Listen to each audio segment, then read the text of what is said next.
Hello student, तो आज अपन topic discuss करते हैं arithmetic progression, geometric progression and harmonic progression. बेहद इंपॉर्टेंट चैप्टर है और 100% एक क्वेश्चन आपको जरूर मिलेगा। तो सबसे पहले अपन पढ़ेंगे एपी के बारे में। अरिथमेटिक प्रोग्रेशन, इसका मतलब समांतर श्रेणी। तो देखिए एपी के अंदर क्या होगा, सबसे पहले फर्स्ट टर्म बनती है ए, सेकंड बनती है ए प्लस डी, फिर ए प्लस 2d, ए प्लस 3d, ये ऐसे चलता रहता है। ए प्लस डी, ए प्लस 2d, ए प्लस 3d। तो इसको मैं बोल सकता हूँ प्रथम पद और इसको मैं बोल सकता हूँ द्वितीय पद, यानी फर्स्ट टर्म और सेकंड टर्म। फिर इसके अंदर ये जो डी लिख रखा आपने, इस डी को बोला जाता है सार्व अंतर। सार्व अंतर का मतलब कॉमन डिफरेंस। तो जो डी होता है वो कैसे निकाल सकते हैं अपन, second term minus first term से। ये डी की वैल्यू आप फाइंड कर सकते हो। फिर इसी के अंदर एक आता है nth टर्म, nth टर्म का फॉर्मूला यानी nवा पद, और वो कैसे निकालना होता है, उसको लिखा जाता है tn या फिर an लिख सकते हैं आप। तो ये बन जाएगा a plus n minus 1 into D. इससे आप कोई भी पद निकाल सकते हैं। इसी तरह एक आता है अंतिम पद। अंतिम पद का मतलब हो गया लास्ट टर्म। लास्ट टर्म को भी आप tn से प्रदर्शित कर सकते हैं या फिर l से प्रदर्शित कर सकते हैं। इसका भी सेम ही फॉर्मूला यूज़ करना है, a plus n minus 1 into D से। तो ये nवा पद हो गया और एक अंतिम पद हो गया। तो nवें पद से आप कोई भी पद फाइंड कर सकते हैं और अंतिम पद से आप कोई भी लास्ट टर्म फाइंड कर सकते हैं। फिर इसी के आगे आता है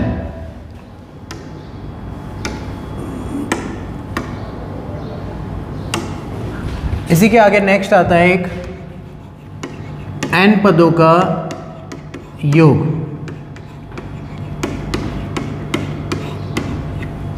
तो देखिए n पदों का योग यानी सम ऑफ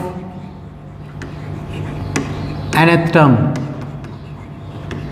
तो सम ऑफ nth टर्म कैसे निकालना है, Sn इक्वल टू फॉर्मूला बनेगा n/2 ब्रैकेट में 2a plus n minus 1 into D. इससे आप कितने भी पद दे रखे समांतर श्रेणी में, उन सब का योगफल निकाल सकते हैं। फिर एक और फॉर्मूला होता है इसमें, Sn equal to n/2 bracket में a प्लस l। अगर आपको अंतिम पद दे रखा है और प्रथम पद दे रखा है तो डायरेक्ट फॉर्मूला आपको Sn का ये यूज़ करना है, n/2 a प्लस l। तो ये दो फॉर्मूले आपको समांतर श्रेणी के अंदर यूज़ करने हैं। फिर आता है समांतर माध्य। तो समांतर माध्य कैसे निकालते हैं, जिसको बोलते हो आप अरिथमेटिक मीन, am। अगर कोई भी दो संख्या दे रखी है आपको a और b, और उसके बीच में कोई भी कैपिटल A नंबर लिख दिया मैंने और बोल दिया मैंने ये सब किस में दे रखे हैं, Rn AP में दे रखे हैं, तो आप क्या करो, इस a की वैल्यू कैसे निकालो, a प्लस बी अपॉन 2 से। तो कोई भी दो संख्या के बीच में एक समांतर माध्य निकालने का formula a plus B upon 2 बनेगा। तो ये समांतर माध्य हो गया जिसके अंदर एक समांतर माध्य निकाला जाए। फिर इसी में अगर a और b के बीच में a1, a2 और an यानी n समांतर माध्य दे रखे हैं, तो इन सब की वैल्यू कैसे निकालेंगे, सबसे पहले d निकालना है आपको और वो निकालना है b minus a upon n plus 1। n का मतलब कितने समांतर माध्य लिखे गए हैं इनके बीच में, a और b के बीच में, वो n संख्या हो जाएगी। a और b की वैल्यू, a प्रथम पद और b क्या हो जाएगा, अंतिम पद हो जाएगा। इन सब की वैल्यू से d की वैल्यू आ जाएगी। फिर मुझे निकालना है फर्स्ट a1 के लिए आप लिखोगे a प्लस डी, a2 के लिए लिखोगे आप a प्लस 2d। इसी तरह an के लिए क्या बन जाएगा, a प्लस एन डी बन जाएगा। तो ये A1 A2 A3 A4 जितने भी A दे रखे हैं वो सारे आप फाइंड कर सकते हो। बट सबसे पहले आपको किसकी वैल्यू निकालनी होगी, D की वैल्यू निकालनी होगी, और फिर बाद में A1 A2 A3 की वैल्यू फाइंड करनी है। तो अगर दो संख्याओं के बीच में एक समांतर माध्य निकालना है तो a + b/2, और अगर n समांतर माध्य निकालना है तो कुछ इस तरीके से आपको प्रोसेस करना होगा। तो ये समांतर माध्य था और ये n पदों का योगफल था। फिर इसी के अंदर आगे आता है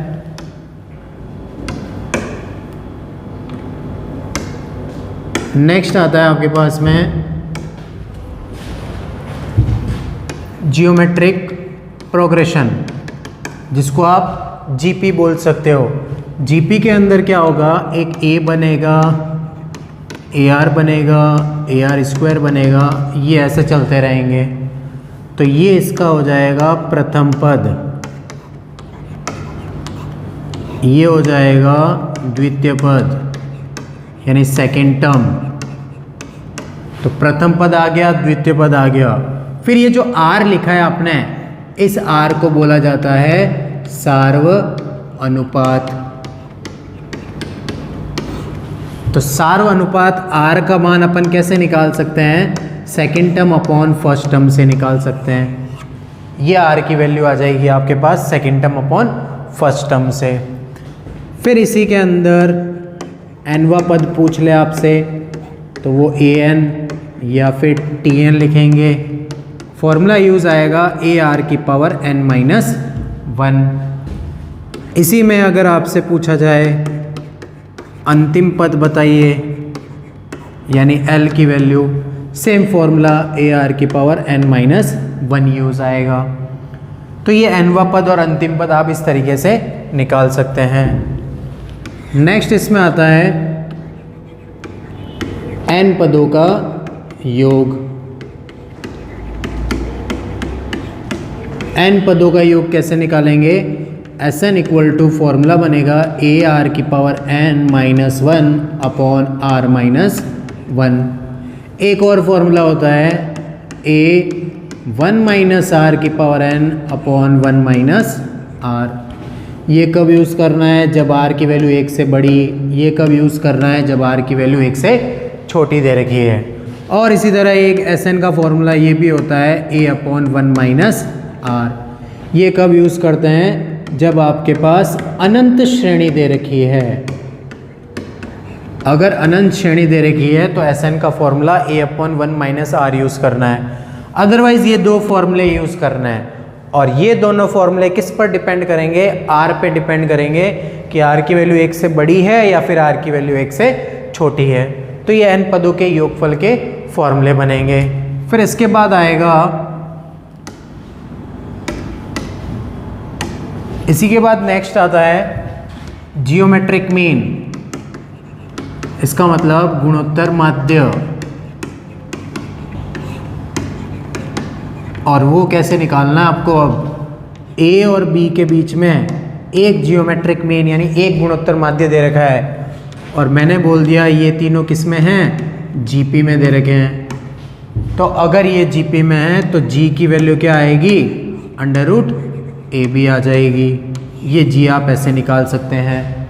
तो ये G की वैल्यू आ गई। इसी तरह A और B के बीच में G1 G2 Gn तक ये आपके पास समांतर माध्य दे रखे हैं। तो मेरे को G1 G2 Gn फाइंड करना है। तो पहले मैं फाइंड करूँगा R होता है B/A की होल पावर 1/n+1। फिर इसमें भी n की वैल्यू क्या होगी, जियोमेट्रिक मीन कितने रखे गए इसके अंदर यानी गुणोत्तर माध्य जितने होंगे उतने n बन जाएंगे।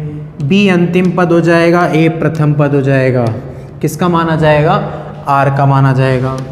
तो G1 = बनेगा AR, G2 = बनेगा AR²। तो ये ऐसे चलता रहेगा। इसी तरह Gn क्या बन जाएगा, फाइनल AR की पावर n बन जाएगा। तो ये जियोमेट्रिक मीन हो गया पूरा गुणोत्तर माध्य। तो ये जियोमेट्रिक मीन और अरिथमेटिक मीन यानी गुणोत्तर माध्य और समांतर माध्य में आपको ध्यान रखना है। फिर इसी के आगे अपन देखते हैं हार्मोनिक प्रोग्रेशन HP। हरात्मक श्रेणी। अब देखिए हरात्मक श्रेणी में क्या होगा, ए और बी के बीच में मैंने कुछ एच लिख दिया यहाँ पर, और मैंने बोल दिया ये किस में दे रखे हैं आपको, HP में दे रखे हैं। ध्यान रखना अगर कोई भी 3 पद हरात्मक श्रेणी में है तो उसको सबसे पहले आपको उल्टा लिख देना है। अगर उल्टा लिखूंगा तो वो किस में बदल जाएगा, AP में बदल जाएगा। तो हार्मोनिक प्रोग्रेशन यानी हरात्मक श्रेणी के फॉर्मूले कुछ नहीं है, उनको क्या करना है, जितने भी पद आपको HP में दे रखे हैं उन सभी पदों को उल्टा कर दो, किस में कन्वर्ट कर दो, AP में। फिर आपको AP वाले फॉर्मूले यूज़ करना है। तो सिंपल इसका फॉर्मूला यूज़ कर सकते हैं आप। अगर कोई भी A capital A small b AP में होता है तो मैं A की वैल्यू क्या लिखता हूँ, A + b अपॉन 2 लिखता हूँ। बट अपने पास यहाँ पर A की जगह क्या लिखा है, 1/h। स्मॉल a की जगह क्या लिखा है, 1/a। b की जगह क्या लिखा है अपने पास, 1/b, और अपॉन में क्या आ जाएगा, 2 आ जाएगा। इसको सॉल्व करने पर h की वैल्यू क्या आएगी, 2ab अपॉन a + b आ जाएगी। ये h आ गया आपके पास में। और इसका मतलब HP के कोई भी फॉर्मूले नहीं बनेंगे, उन सबको आपको समांतर श्रेणी में कन्वर्ट करके समांतर श्रेणी के फॉर्मूले यूज़ करना है। फिर समांतर श्रेणी से जो फॉर्मूले यूज़ करोगे आप उसको वापस उल्टा करके किसका आंसर आ जाएगा, हार्मोनिक मीन यानी HP का आंसर आ जाएगा। तो ये HP के आपको कुछ इस तरीके से करना है। तो ये AP, GP और HP के मैंने आपको सारे टॉपिक्स बताएं, इससे रिलेटेड क्वेश्चन अपन डिस्कस करेंगे। इसी के आगे अपन देखते हैं आप, ये जो भी मैंने आपको बताया था AP, GP, HP, इन सब के अंदर संबंध क्या होगा। सबसे पहले A, G और H में संबंध यानी समांतर माध्य, गुणोत्तर माध्य और हरात्मक माध्य के बीच में संबंध क्या होगा। तो आपको मालूम है A = होता है A + b अपॉन 2, H = बनता है 2ab upon A + b, and G = बनता है √AB। अगर मैं इन दोनों को मल्टीप्लाई करता हूँ, A को H से मल्टीप्लाई किया आपने, करके देखिए, A + b upon 2 multiply 2ab upon A + b, A + b से A + b कैंसिल, 2 से 2 कैंसिल, क्या बच गया, AB। देखिए इस AB को मैं इस G के अनुसार क्या लिख सकता हूँ, G² लिख सकता हूँ। इसका मतलब A × H किसके इक्वल होता है, G² के इक्वल होता है। यानी समांतर माध्य और हरात्मक माध्य का गुणनफल गुणोत्तर माध्य के वर्ग के बराबर होता है। तो ये तो A, H और G में मैंने आपको रिलेशन बताया। नेक्स्ट इसके अंदर कुछ महत्वपूर्ण श्रेणी दे रखी है। कुछ महत्वपूर्ण श्रेणी का मतलब जैसे मैं लिख देता हूँ 1 + 2 + 3 + 4 n तक जा रहा है ये, यानी जितने भी प्राकृत संख्या लिखी है मैंने उन सब का योगफल लिखा है, जिसको प्रदर्शित करेंगे Sn बराबर n+1/2 से। इसका जो Tn बनता है यानी व्यापक पद बनता है वो बनता है σn। ये चीज़ आपको ध्यान रखनी है। इसी प्रकार इनके वर्गों का योगफल ये भी आपको मालूम होना चाहिए। Sn = क्या बनता है इसमें, n+1 2n+1/6 बनता है, और इसी का भी व्यापक पद क्या बन जाएगा, n² बन जाएगा। इसी तरह अगर क्यूब आ जाए, ये क्यूब लिख दिया आपने,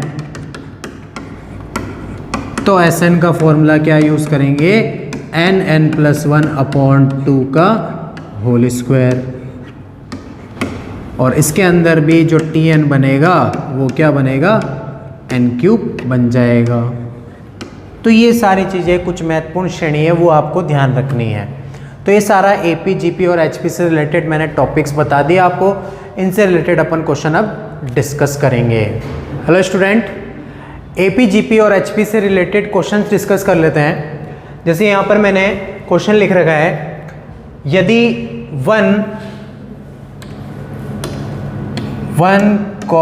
x, -7 एपी में दे रखा है, यानी समांतर श्रेणी में दे रखा है, तो आपको क्या करना है, x की वैल्यू फाइंड करनी है। ये x फाइंड करना है अपन को। तो देखिए आपको पता होगा, अगर कोई भी 3 पद यानी 3 टर्म एपी में होती है तो a की वैल्यू आप कैसे फाइंड कर सकते हैं, सिंपल a + b/2 से। तो सिमिलर a की वैल्यू आपके पास x दे रखी है, स्मॉल a की वैल्यू 1 दे रखी है एंड स्मॉल b की वैल्यू -7 दे रखी है, और अपॉन में 2 आ जाएगा। तो 1 - 7 - 6 अपॉन 2 करेंगे, आंसर आ जाएगा आपके पास में -3। तो यहाँ पर आपके पास ऑप्शन दे रखा है B -3। तो सिंपल एपी का क्वेश्चन है, बहुत इजी क्वेश्चन दिया है मैंने आपको, इजीली आप सॉल्व कर सकते हैं और a = a + b/2 का फॉर्मूला यूज़ कर सकते हैं। इसी तरह आगे नेक्स्ट क्वेश्चन देखते हैं इसी का, किसी समांतर श्रेणी का पीवा पद Q, पीवा पद यानी AP = आपको गिवन है Q।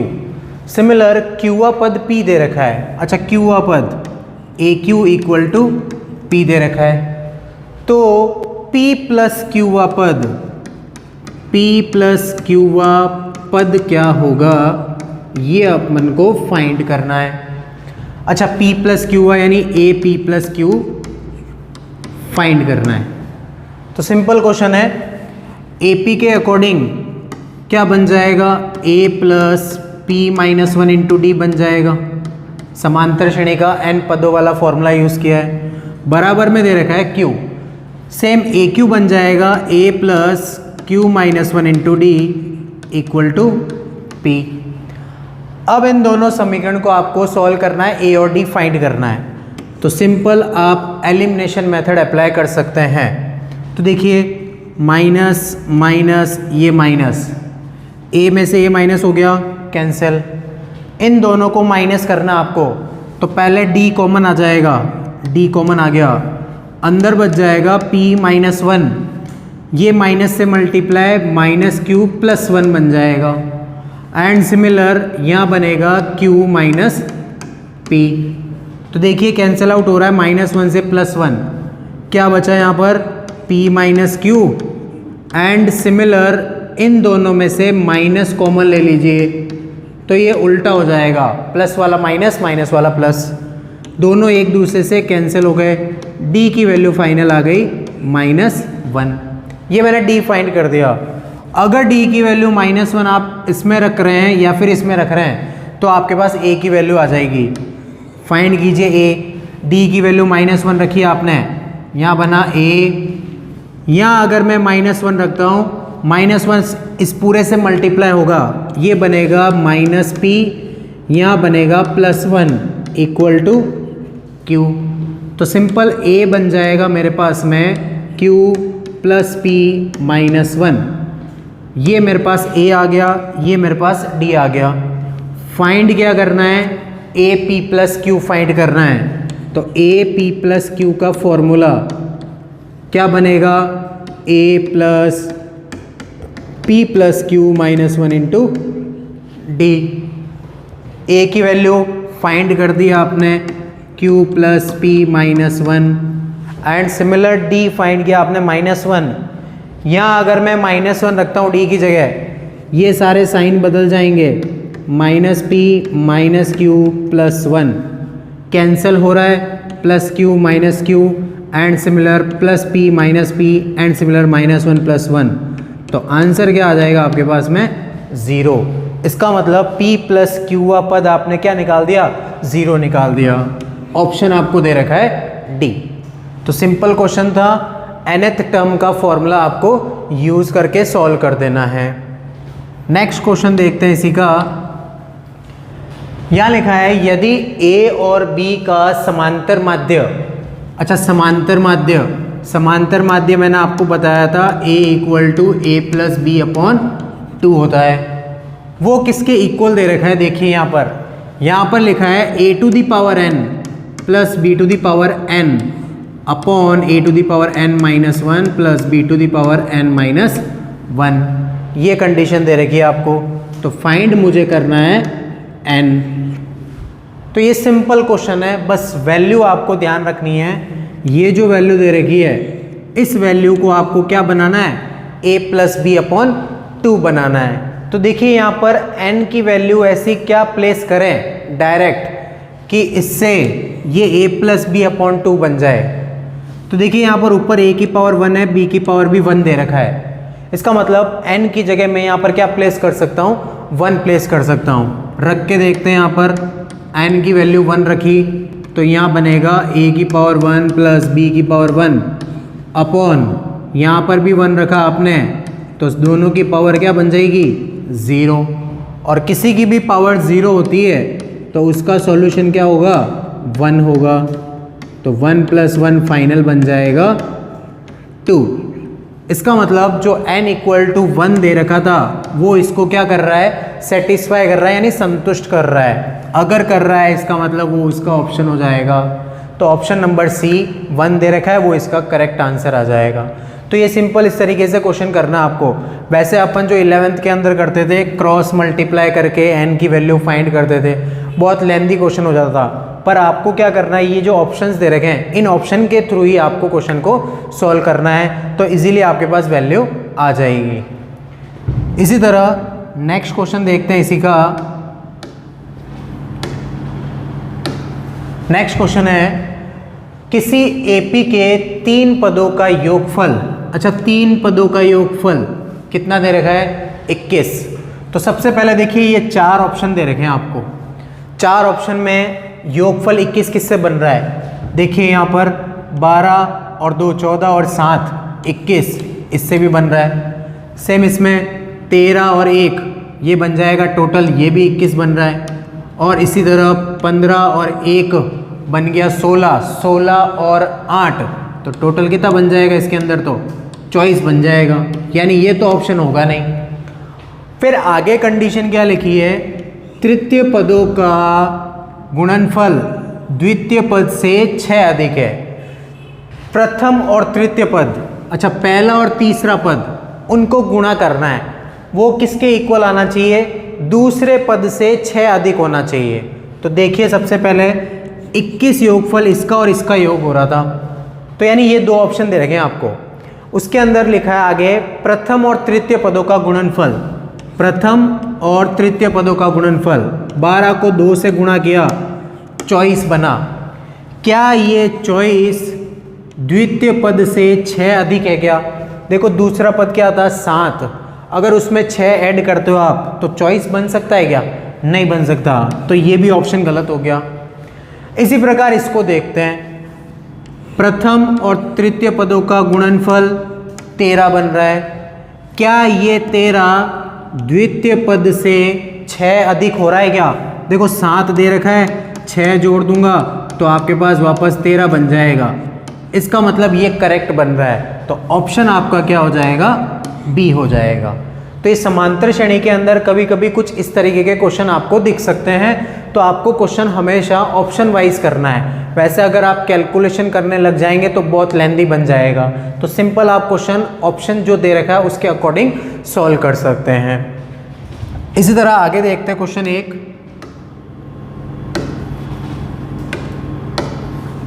नेक्स्ट क्वेश्चन दे रखा है, यदि A B C A P में यानी समांतर श्रेणी में है तो 1/BC 1/CA और 1/AB निम्नलिखित में से किस में होगा, AP में होगा, GP में होगा या फिर HP में होगा। तो देखिए इस टाइप को क्वेश्चन को कैसे करना है, अगर कोई 3 पद समांतर श्रेणी में दे रखे हैं और कोई 3 एक्स्ट्रा पद आपको पूछा जाए AP में है, GP में है या HP में है, तो क्वेश्चन कैसे सॉल्व करेंगे अपन। ये जो ABC है इसको आप कोई भी वैल्यू मान सकते हैं, जैसे मैं A को लेट कर लेता हूँ 2 है, B को 4 और C को 6। क्या ये 2 4 6 समांतर श्रेणी में है क्या, अच्छा समांतर श्रेणी में कैसे चेक करेंगे, अंतर समान आना चाहिए। तो मैंने यहाँ पर A B C की वैल्यू कोई भी मान ली, आप भी कोई भी मान सकते हैं। तो फिलहाल मैंने ए की वैल्यू 2, बी की वैल्यू 4 एंड सी की वैल्यू 6 एज्यूम की है। ये ए बी सी की वैल्यू आपको इसके अंदर प्लेस कर देनी है। रखिए यहाँ पर 1/b इंटू सी, b इंटू सी, 6 को 4 से गुणा करना है, 24 बन जाएगा। इसी प्रकार 1/ca, c को a से गुणा कर दीजिए, 6 दूनी 12, ये 1/12 बन जाएगा। इसी प्रकार 1/ab, यानी a को b से मल्टीप्लाई करना है इस बार, तो 4 दूनी 8 बन जाएगा। तो ये जो पद बनाए आपने वो कौन से बनाए हैं? ये वाले पद बनाए हैं। अब इनको चेक करना है कि ये AP में, GP में, HP में, तो मेरे पास ये वैल्यू बन गई। अब इन वैल्यू को चेक करना है समांतर श्रेणी, गुणोत्तर श्रेणी या फिर हरात्मक श्रेणी। तो सबसे पहले समांतर श्रेणी। समांतर श्रेणी में क्या था? मध्य पद को 2 से गुणा करना है और बाहर वाले पदों का क्या कर देना है? जोड़ कर देना है। तो 1/24 प्लस 1/8 कर दिया आपने, तो ये तो बन गया 1/6। फिर इनमें एल्सियम आ जाएगा 24, ये बन गया 1 प्लस यहाँ पर आ जाएगा 3, ये आ गया 4/24, इसका मतलब 1/6। क्या 1/6 आ रहा है? आ रहा है। इसका मतलब ये जो पद थे वो क्या कर रहे हैं? समांतर श्रेणी को संतुष्ट कर रहे हैं। इसका मतलब ऑप्शन क्या करेक्ट हो जाएगा? समांतर श्रेणी, यानी AP करेक्ट हो जाएगा। तो ये इस तरीके का क्वेश्चन सॉल्व करना है आपको। जब भी कोई भी 3 पद समांतर श्रेणी में है और कोई भी 3 पद आपसे पूछे जाए, तब हमेशा आपको ABC की वैल्यू लेट कर लेनी है। किसके अनुसार? AP के अनुसार, या फिर GP के अनुसार, या फिर HP के अनुसार। तो ये इस तरह का क्वेश्चन आपको इस तरीके से सॉल्व करना है। इसी का नेक्स्ट क्वेश्चन देखते हैं। नेक्स्ट क्वेश्चन में लिखा है, यदि किसी समांतर श्रेणी में पदों की कुल संख्या 2n+1 है। अच्छा, 2n+1, 2n+1 का मतलब क्या हो गया? 2n+1 का मतलब हो गया विषम पद, यानी पदों की संख्या जो दे रखी है वो सारी क्या दे रखी है? विषम पद दे रखी है। और विषम पद मुझे पता है 1 भी हो सकता है, 3 भी हो सकता है, 5 भी हो सकता है, 7 भी हो सकता है, बहुत सारे हो सकते हैं। तो ये जो पद है, जैसे मैंने बोला आपको 3 पद मानने हैं या फिर 5 पद मानने हैं, वो सारे पद किस में मानने हैं आपको? समांतर श्रेणी में मानने हैं। तो मैं क्या करता हूँ, समांतर श्रेणी में कोई पद मान लेता हूँ 1, 2, 3, 4 और 5। क्या ये समांतर श्रेणी में है? क्या सबके अंतर 1-1 है? इसका मतलब ये सारे समांतर श्रेणी में हैं। और टोटल पद कितने माने? मैंने 5 माने हैं। किसके अनुसार? विषम पदों के अनुसार। आप 7 भी मान सकते हैं, 3 भी मान सकते हैं, कितने भी मान सकते हैं। फिर आगे क्या लिखा है? यदि उसके विषम पदों के योगफल। अच्छा, विषम पद कौन कौन से होंगे? एक ये पद और एक ये पद, इनका योगफल कर देते अपन। 1 + 3 + 5, टोटल कितना हो गया? ये हो जाएगा 8 और 1 9 बन जाएगा। इसी तरह समपद। अच्छा, समपद कौन कौन से बनेंगे? 2 और 4 बनेंगे। इनको भी जोड़ दीजिए, इनको जोड़ा तो कितना बन गया? 6 बन गया। का अनुपात मैंने निकाल दिया 3/2। तो ये तो मैंने क्या किया है, इन सब की वैल्यू के अनुसार विषम पद और सम पदों का अनुपात निकाला है। लेकिन अपने पास जो ऑप्शन दे रखा है वो n के पदों में दे रखा है। अच्छा, सबसे पहले आपने विषम पद 2n+1 लिखा था, इसके अनुसार आपने कुल पद कितने लिखे थे? 5 लिखे थे। तो देखिए यहाँ पर विषम पद टोटल 5 कैसे बन सकते हैं? n की ऐसी वैल्यू क्या रखूँ कि यहाँ पर 5 बन जाएगा? तो मैं n की जगह यहाँ पर रख के देखूंगा 2 अगर रखूंगा तो टोटल कितने पद बन रहे हैं मेरे पास? 5 पद बन रहे हैं। तो इन 5 पदों के हिसाब से मैंने अनुपात निकाला था और n की वैल्यू क्या यूज़ की थी? 2 यूज़ की थी। तो n का मान 2 इसमें रखने पर किससे 3/2 बन रहा है वो चेक करना है आपको। तो देखिए मेरे को डायरेक्ट वैल्यू दिख रही है बी ऑप्शन के अनुसार। बी के अंदर अगर मैं n की वैल्यू 2 रखता हूँ तो यहाँ बनेगा 3 और यहाँ बन जाएगा 2। तो देखिए आप 3/2 बन रहा है। तो सिंपल आंसर आ जाएगा बी की वैल्यू n+1/n। तो ये इस तरीके से क्वेश्चन सॉल्व करना है। जब भी n पदों वाले क्वेश्चंस आपको दे रखे हैं तब हमेशा आपको n की वैल्यू सपोज करके ही सॉल्व करना है, अदरवाइज क्वेश्चन बहुत लेंदी हो जाएगा। आइए नेक्स्ट क्वेश्चन देखते हैं इसी का। नेक्स्ट क्वेश्चन में लिखा है यदि x minus 2 comma x and x plus 3 GP में है तो x का मान ज्ञात कीजिए। इसी टाइप का क्वेश्चन मैंने आपको समांतर श्रेणी में कराया था जिसमें 3 पद दे रखे थे और उसके अंदर भी आपने कुछ x की वैल्यू फाइंड की थी। सिमिलर इसके अंदर भी आपको कुछ ऐसे ही करना है। जीपी में दे रखी है वैल्यू और मुझे मालूम है अगर कोई भी 3 पद जीपी में है तो जी स्क्वायर किसके इक्वल होगा, a इंटू बी के इक्वल होगा। g की वैल्यू आपको दे रखी है, देखो यहाँ पर ये a हो गया, ये b हो गया और ये g बन जाएगा, यानी g एक्स स्क्वायर हो गया। a इंटू बी, a की value x minus 2 into B की वैल्यू x प्लस 3। इसको आप इजीली सॉल्व कर सकते हैं, तो ये बन जाएगा एक्स स्क्वायर, ये multiply 3x minus 2x and minus 6। X square से एक्स स्क्वायर कैंसिल, 6 इधर आ जाएगा और ये x बन जाएगा। तो सिंपल x की वैल्यू आपके पास आ गई 6। तो एक छोटा क्वेश्चन था जीपी का जो कि आप इजीली सॉल्व कर सकते हैं। इसी का नेक्स्ट क्वेश्चन है यदि ABC गुणोत्तर श्रेणी में यानी जीपी में है तो आपको चेक करना है 1/c 1/b और 1/a किस में होंगे। सेम क्वेश्चन इसी टाइप का मैंने अभी आपको बताया था।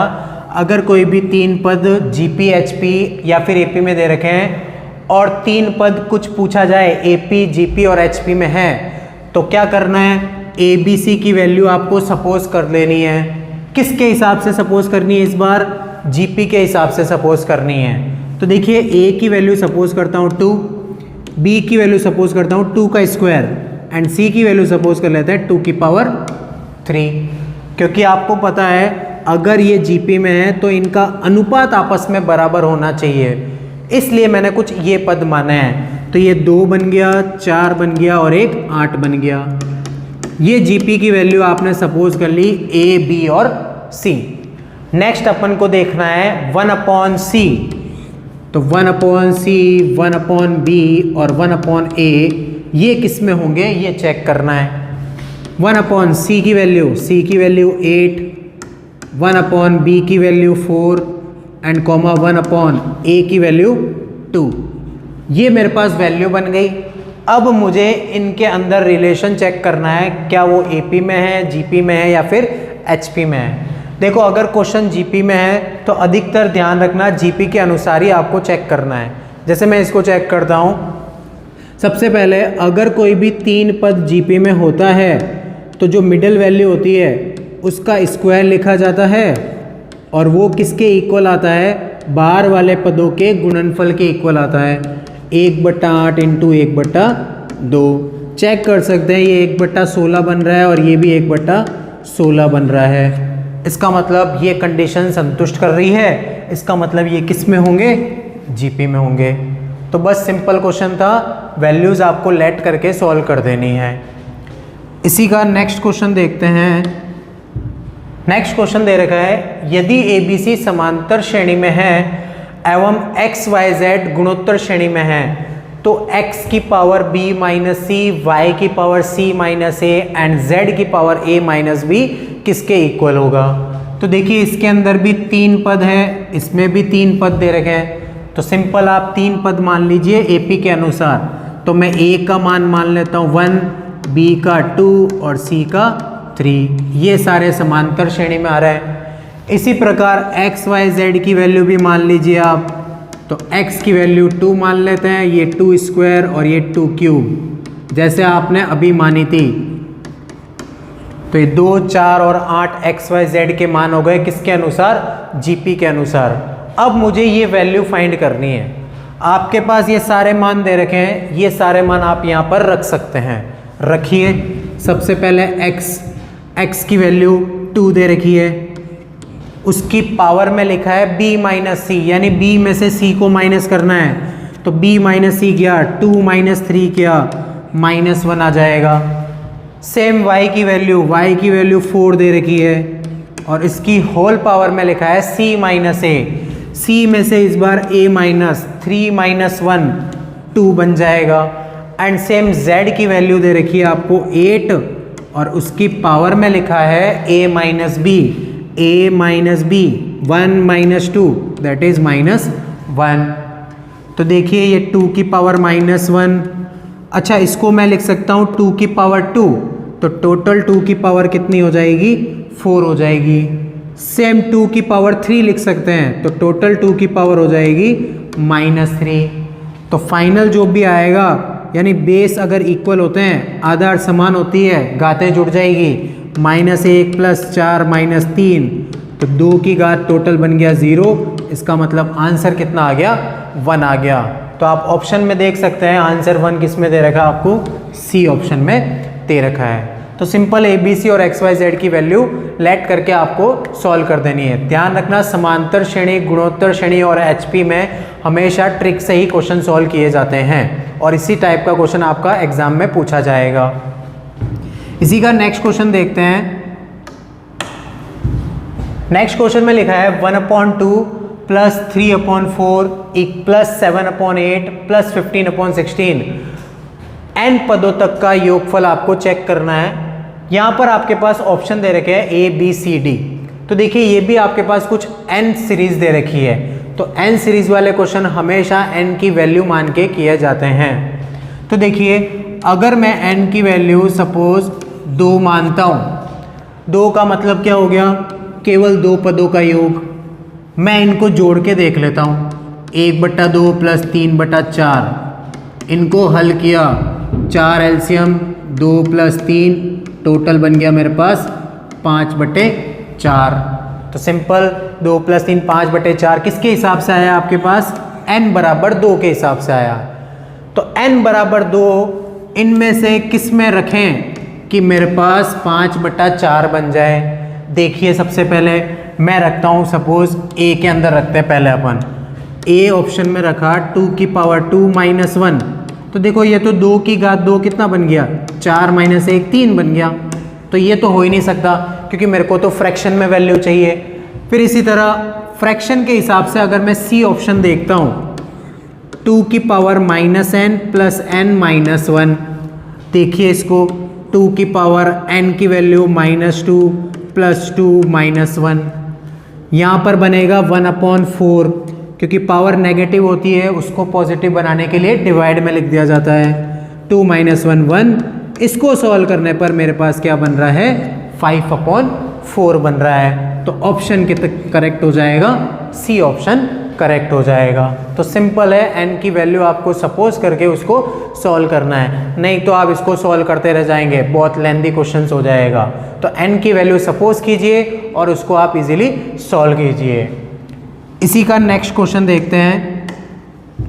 नेक्स्ट क्वेश्चन में लिखा है किसी जीपी का तीसरा पद, अच्छा किसी जीपी का तीसरा पद लिख दिया, तीसरा पद प्रथम पद का वर्ग है। तीसरा पद जो दे रखा है वो प्रथम पद का क्या दे रखा है, वर्ग दे रखा है। तो a3 के हिसाब से मुझे पता है मैं ar² लिखता हूँ और यहाँ a² एज इट इज।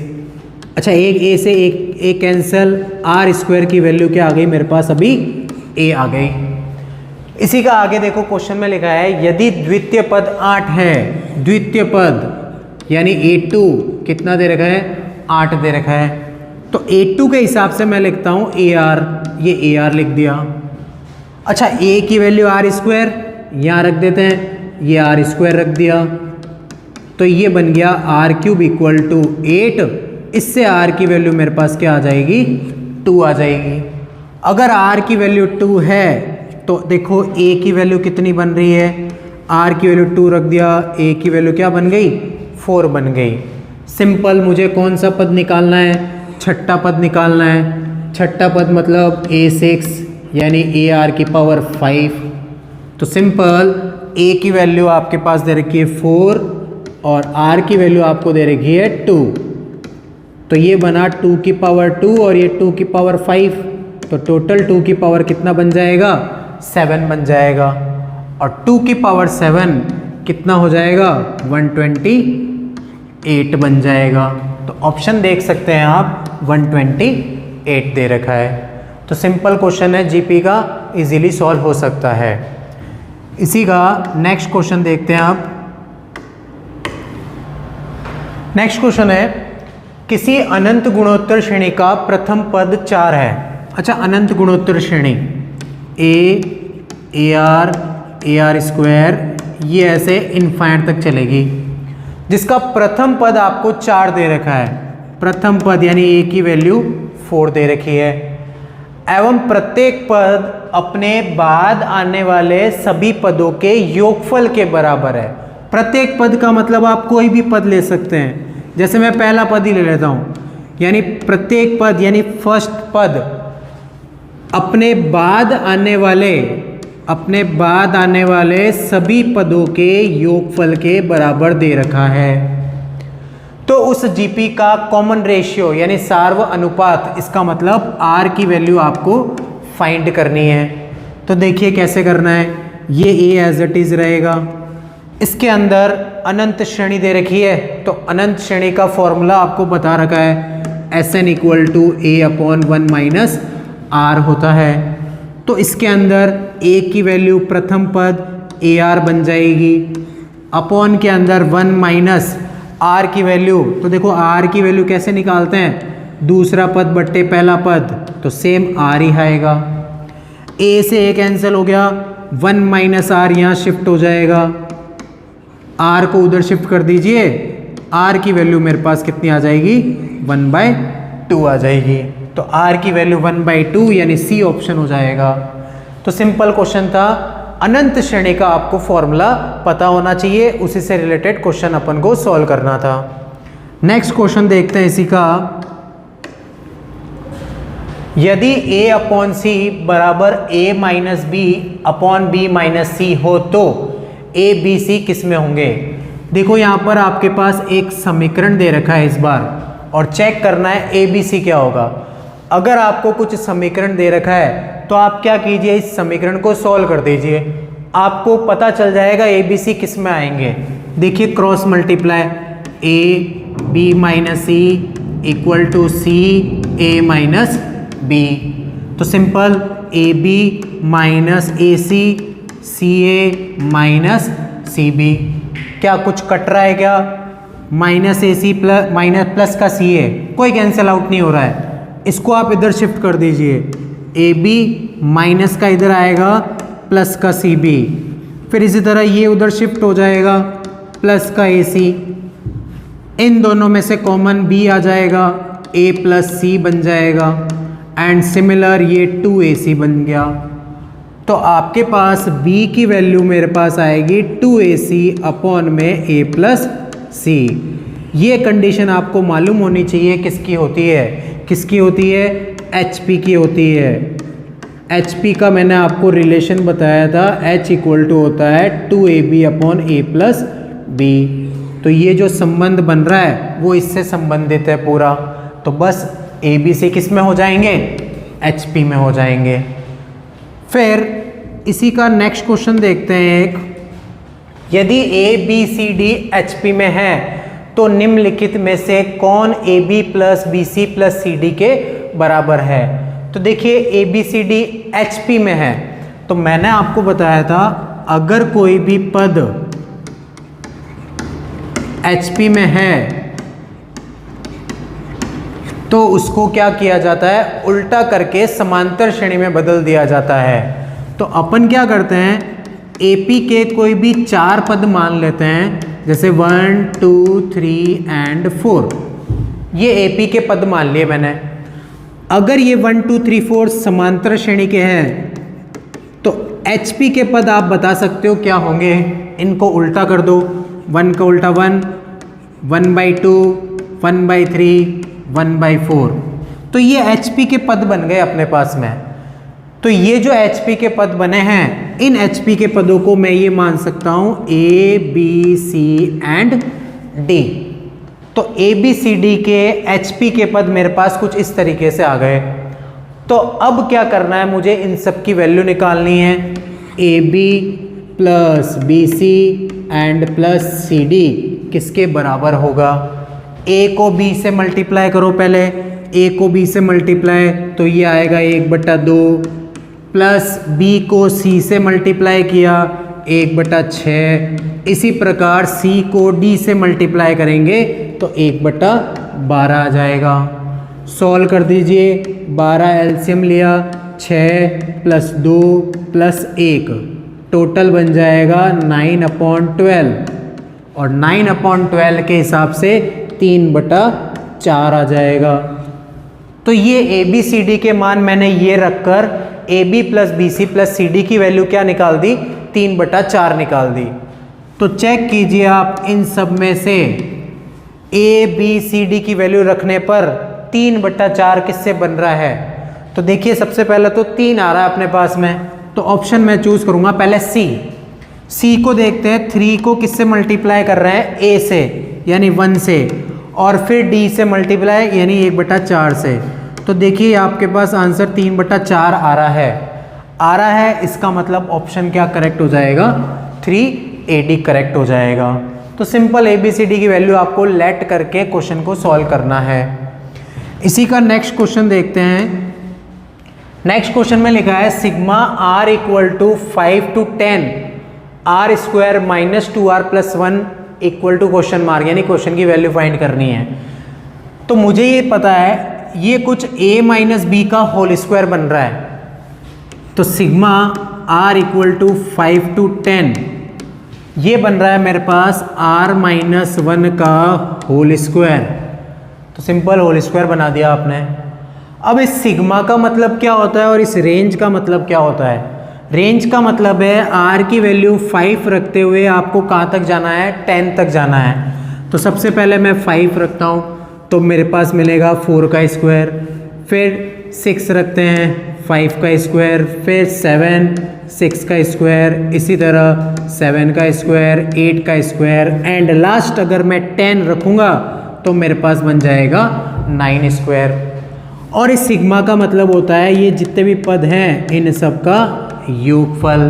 तो इन सब का स्क्वायर आप इजीली निकाल सकते हैं और सबको जोड़ सकते हैं। तो ये बनेगा 16 25 36 × 50 64 और 1 81। तो इनको आप जोड़ सकते हैं, जोड़ लीजिए।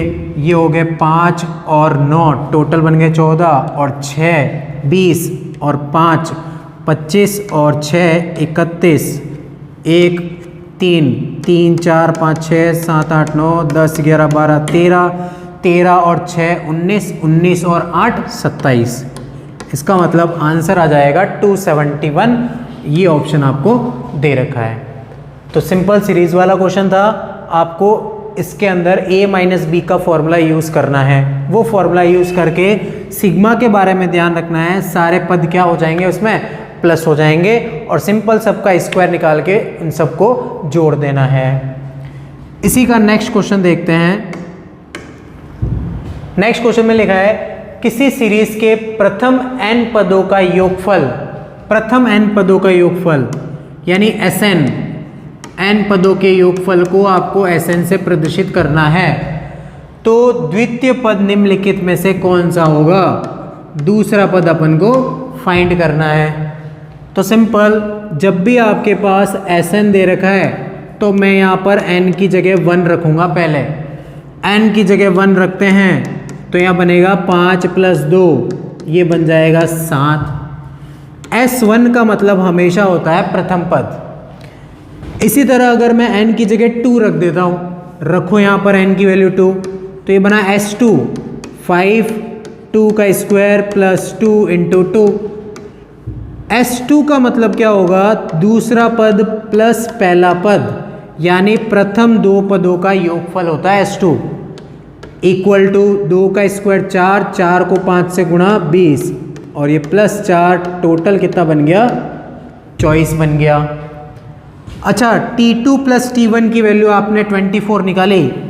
T1 का मतलब प्रथम पद, प्रथम पद कितना दे रखा है, 7 दे रखा है। रखिए यहाँ पर T2 + 7 = 24।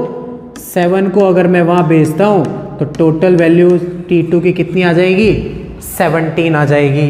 ये मैंने दूसरा पद निकाल दिया।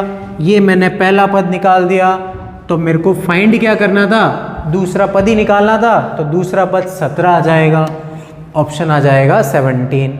इसी के अंदर अगर आपसे पूछे सार्वंतर निकालिए, तो दूसरा पद माइनस पहला पद आप कर सकते हैं। 17 में से आप 7 माइनस करेंगे तो डी का मान मेरे पास क्या आ जाएगा, 10 आ जाएगा। तो ये जितने भी क्वेश्चन थे वो सब समांतर श्रेणी, गुणोत्तर श्रेणी और हरात्मक श्रेणी से रिलेटेड मैंने आपको बता दिए। जितने भी क्वेश्चन मैंने आपको बताया वो सारे ट्रिक वाइज बताएं। ध्यान रखिए जो भी क्वेश्चंस आएगा वो ट्रिक वाइज ही आएगा, आप इजीली उसको सॉल्व कर पाएंगे।